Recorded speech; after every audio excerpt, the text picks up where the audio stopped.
Last year, my roommate finally flew the coop. We'd been sharing this place for 4 long years. You know, life was moving on. We were raking in a bit more dough at work, and let's be real, our house was no palace. So, it was no shocker when he packed up to get his digs. After he split, I had the whole place to myself. Decided to stick around for a year or 2 more and make the most of the extra space. It's early December, right? And Mother Nature decides to throw a week-long snow tantrum. The kind that gets you a free pass to work in your PJs from home. So, there I was, set up in my ex-roommate's room, tapping away on my laptop. But then, out of nowhere, there's this knock on the door. I get up, wondering who on earth it is. I peek outside, and there's this dude on my porch, all bundled up in a winter coat. No badge, no package, just some regular Joe. I crack open the door, and whoosh, a face full of frosty wind and snowflakes. The guy gives me this sorry to bother you smile, right? Starts telling me this story about how his car stuck in a snowbank right outside my place. And get this, he's phoneless. Asks if he can use mine. I'm thinking, sketchy. But I tell him to hang tight and I'll be right back. I sneak over to the other side of the house and take a peek out the window. And there it is, a little SUV hugging the curb like it's in a bear trap. Looks legit, I think. So, I grab my jacket, pull on my boots, and head back to the door. Still got my guard up, but I let him use my phone. Standing there, like a hawk, ready to pounce if he tries any funny business. The guy makes his call, hands back my phone, says thanks, and wanders off. I go back to my makeshift office, feeling pretty good about my good deed for the day. Fast forward to 7 p.m. I'm clocking out, feeling like I've conquered the world, or at least my inbox. Then it hits me, the guy, his car. I go check, and guess what? His car's still there, with him shuffling around inside. It's been hours.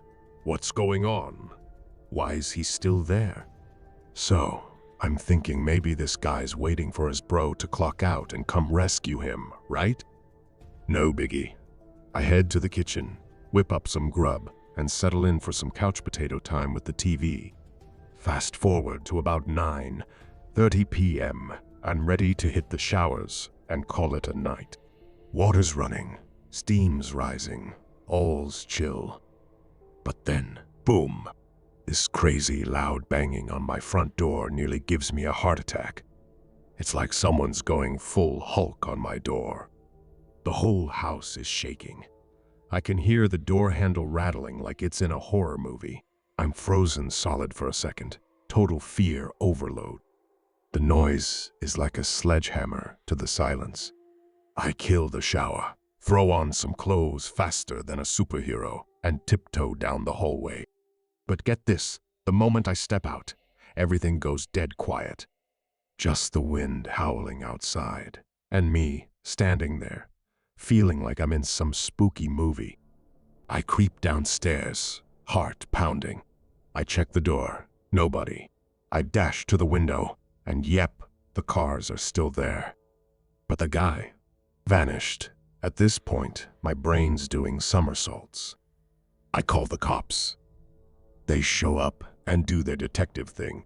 They find a bunch of footprints in the snow, but Mother Nature's covering up the evidence faster than they can say case closed. They jot down the car's license plate, pull up a photo of the owner, and yep, it's the porch guy. Days go by, and they're waiting for him to pop up, but the dude is like a ghost. It's super creepy when you think about it. Was it him at my door, freaking out for some reason? Or someone else with bad news written all over them? Most folks reckon he was running from something scary and looking for help. But what went down after that? Total mystery. Where he is now, what he was running from, it's like a puzzle with half the pieces missing. Guess It's just one of those things that'll keep me up at night, wondering. So, it's the heart of January, and I'm holed up in this little cabin by a frozen lake, right? It's the kind of place that's all about the basics, just a snug spot for folks like me who are into ice fishing. I usually bring a buddy, but sometimes I go solo. Never had a problem with it. I'm planning to chill for 3 days, just me, the lake, and my fishing gear. On day 1, I settle into the cabin, brew some hot coffee, and spend the afternoon thawing out by the fireplace. The cabin's super cozy, everything in one room, bed, fireplace, the work. I crash early, then wake up at the crack of dawn to hit the lake. It's a short trek through this snowy, forested path. I find a sweet spot on the lake, set up shop, and start fishing. It's just me, the ice, and the peace total zen mode. Now, I know fishing's not everyone's cup of tea, but I'm all about it. I stick it out for a few hours, but then the snow starts coming down hard and the wind's picking up. Time to pack up. But here's where it gets weird on my way back. I spot this second set of footprints right alongside my morning tracks. They lead up to my fishing spot, then backtrack down the path towards the cabin. Creepy, right? Like someone's been tailing me. I decide to play detective and follow these mystery tracks. They stick to the path, heading back to the cabin, but then plot twist, they veer off into the woods, straight as an arrow. Now I'm spooked. I hustle back to the cabin, get the fire roaring again, and try to shake off the jitters. I'm out here in the middle of nowhere, so this is just bizarre, especially in the dead of winter. I hunker down for the night, trying to lose myself in a book. But then, just after sunset, I hear this faint crunching outside in the snow. It's unmistakable. Someone's out there, walking. I sneak a peek out the window, and there's this figure, all bundled up just at the edge of the trees, heading towards the cabin.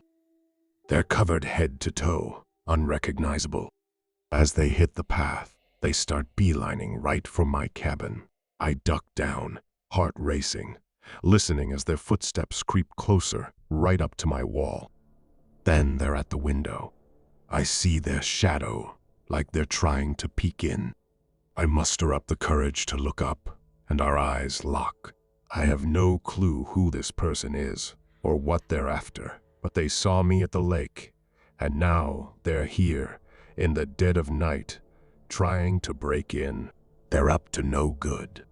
I was lucky to get out of there unscathed, but man, I can't shake the feeling that I narrowly dodged disaster that night. Back in January 2020, I was 18 on winter break, and I decided to jump on the DoorDash bandwagon. A couple of my buddies were doing it, and while I wasn't exactly strapped for cash still living under my parents' roof, and all I thought, why not? Plus, pocketing a few $100 a week sounded pretty sweet. The first few nights were a breeze. A couple of orders in, and I had it down pat. It quickly became my new routine. By the second week, I was getting into the groove and psyched about earning my cash. My friends were telling me how bad weather days usually mean more bucks, so when it starts snowing one night, I'm like, let's do this. I'm out there, FaceTiming a buddy as we both cruise around, but he bails around 8. It's Saturday. No curfew for me, but by 10 p.m., I'm starting to yawn. Just one more delivery, I think. I grab the order and head to this ordinary neighborhood. Snow's piling up, making it tough to see the house numbers, but I finally spot the right place. It's your standard 2-story house, still sporting Christmas lights. I park, flip on my hazards, and grab the bag. But here's where it gets weird. The front door's cracked open. Odd, right? It's freezing and snowing. I figure they left it open for the delivery, so I push the door open a bit more and slide the bag inside. Just as I'm snapping a photo for confirmation, I hear a woman's voice from deeper into the house. "Are you the delivery guy?" she calls out. Sounds young, maybe early 20s. Yeah, left it in the doorway, I reply, a bit thrown off. She tells me to come in and bring the bag over. Red flag, right? But curiosity gets the better of me, so I push the door open a bit more. I'm peering down this long hallway, leading to the kitchen, I guess. I spot the shadow of this woman on the wall like she's just around the corner. Where do you want this? I ask.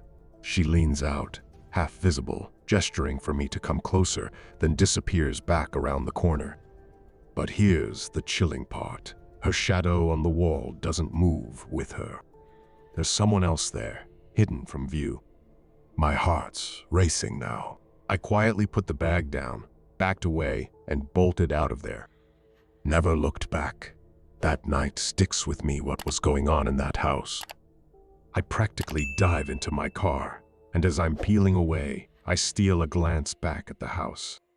There, in the front window, is this big dude just watching me leave? Creepy, right? I'm shaking. I pull into a gas station nearby, just to catch my breath and try to make sense of the whole crazy scene. It's pretty clear to me that this was a setup, a trap. But I know the cops are going to need more than just my story. Still, I decide to report it. The cops go check out the house, but the woman there, she plays dumb, says there's no one else, and won't let them search the place. Classic dead end. So the police can't do much, and I'm left with all these questions. What were that woman and the guy planning? Why lure me in?